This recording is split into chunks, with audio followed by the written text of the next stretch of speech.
André Malraux, né en 1901 et mort en 1976, publie de 1930 à 1933 trois romans existentiels.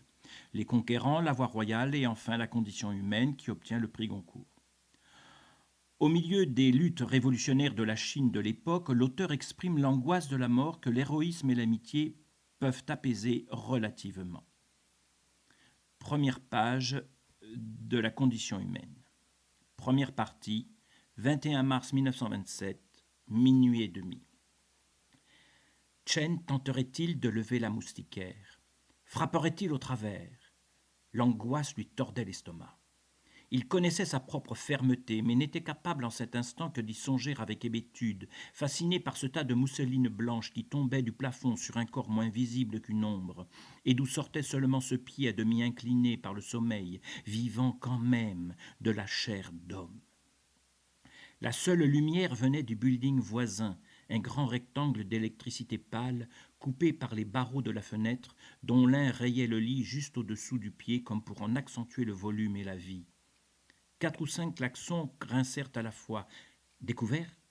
Combattre, combattre des ennemis qui se défendent, des ennemis éveillés. La vague de vacarme retomba. Quelque embarras de voiture, il y avait encore des embarras de voiture là-bas dans le monde des hommes. Il se retrouva en face de la tache molle de la mousseline et du rectangle de lumière, immobile dans cette nuit où le temps n'existait plus. Il se répétait que cet homme devait mourir, bêtement, car il savait qu'il le tuerait. Pris ou non, exécuté ou non, peu importait. Rien n'existait que ce pied, cet homme qui devait frapper sans qu'il se défendît, car, s'il se défendait, il l'appellerait. Les paupières battantes, Chen découvrait en lui, jusqu'à la nausée, non le combattant qu'il attendait, mais un sacrificateur. Et pas seulement au Dieu qu'il avait choisi. Sous son sacrifice à la Révolution grouillait un monde de profondeur auprès de quoi cette nuit écrasée d'angoisse n'était que clarté. Assassiner n'est pas seulement tuer. Dans ses poches, ses mains hésitantes tenaient, la droite un rasoir fermé, la gauche un court poignard. Il les enfonçait le plus possible, comme si la nuit n'eût pas suffi à cacher ses gestes. Le rasoir était plus sûr, mais Chen sentait qu'il ne pourrait jamais s'en servir, le poignard lui répugnait moins. Il lâcha le rasoir dont le dos pénétrait dans ses doigts crispés. Le poignard était nu dans sa poche sans gaine. Il le fit passer dans sa main droite, la gauche retombant sur la laine de son chandail et y restant collée. Il éleva légèrement le bras droit, stupéfait du silence qui continuait à l'entourer, comme si son geste eût dû déclencher quelque chute. Mais non, il ne se passait rien, c'était toujours à lui d'agir. Ce pied vivait comme un animal endormi. Terminait-il un corps? Est-ce que je deviens imbécile? Il fallait voir ce corps, le voir, voir cette tête, pour cela entrer dans la lumière, laisser passer sur le lit son ombre trapue. Quelle était la résistance de la chair? Convulsivement, Chen enfonça le poignard dans son bras gauche. La douleur, il n'était plus capable de songer que c'était son bras. L'idée du supplice, certain, si le dormeur s'éveillait, le délivrèrent une seconde. Le supplice valait mieux que cette atmosphère de folie. Il s'approcha. C'était bien l'homme qu'il avait vu 2 heures plus tard, en pleine lumière. Le pied qui touchait presque le pantalon de Chen tourna soudain comme une clé, revint à sa position dans la nuit tranquille. Peut-être le dormeur sentait-il une présence, mais pas assez pour s'éveiller. Chen frissonna. Un insecte courait sur sa peau. Non, c'était le sang de son bras qui coulait goutte à goutte. Et toujours cette sensation de mal de mer. Un seul geste, et l'homme serait mort. Le tuer n'était rien. C'était le toucher qui était impossible. Et il fallait frapper avec précision. Le dormeur, couché sur le dos au milieu du lit à l'européenne, n'était habillé que d'un caleçon court, mais sous la peau grasse, les côtes n'étaient pas visibles. Chen devait prendre pour repère les pointes sombres des seins. Il savait combien il est difficile de frapper de haut en bas. Il tenait donc le poignard, la lame en l'air, mais le sein gauche était le plus éloigné. À travers le filet de la moustiquaire, il eût dû frapper à longueur de bras, d'un mouvement courbe comme celui du swing. Il changea la position du poignard, la lame horizontale. Toucher ce corps immobile était aussi difficile que frapper un cadavre, peut-être pour les mêmes raisons. Comme appelé par cette idée de cadavre, un râle s'éleva. Chen ne pouvait plus même reculer, jambes et bras devenus complètement mous.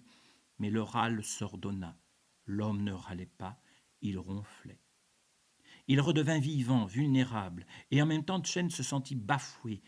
Le corps glissa d'un léger mouvement vers la droite. Allait-il s'éveiller maintenant? D'un coup, à traverser une planche, Chen l'arrêta dans un bruit de mousseline déchirée, mêlé à un choc sourd. Sensible jusqu'au bout de la lame, il sentit le corps rebondir vers lui, relancé par le sommier métallique. Il raidit rageusement son bras pour le maintenir. Les jambes revenaient ensemble vers la poitrine, comme attachées. Elles se détendirent d'un coup.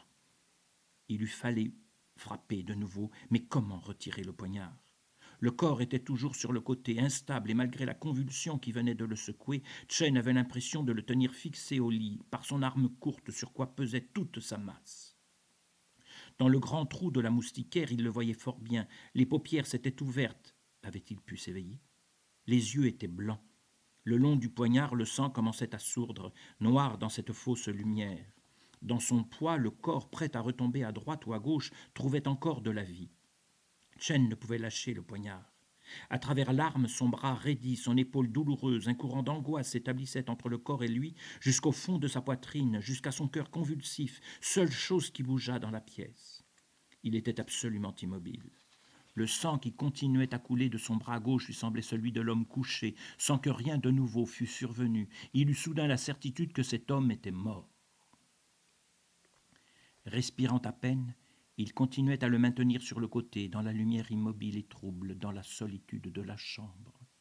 Rien n'y indiquait le combat, pas même la déchirure de la mousseline qui semblait séparée en deux pans. Il n'y avait que le silence et une ivresse écrasante où il sombrait, séparé du monde des vivants, accroché à son arme.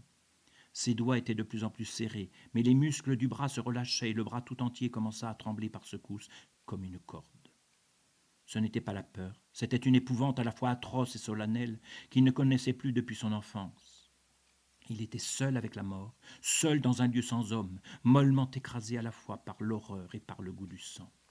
Il parvint à ouvrir la main, le corps s'inclina doucement sur le ventre, le manche du poignard ayant porté à faux sur le drap une tache sombre commença à s'étendre, grandit comme un être vivant, et à côté d'elle, grandissant comme elle, parut l'ombre de deux oreilles pointues.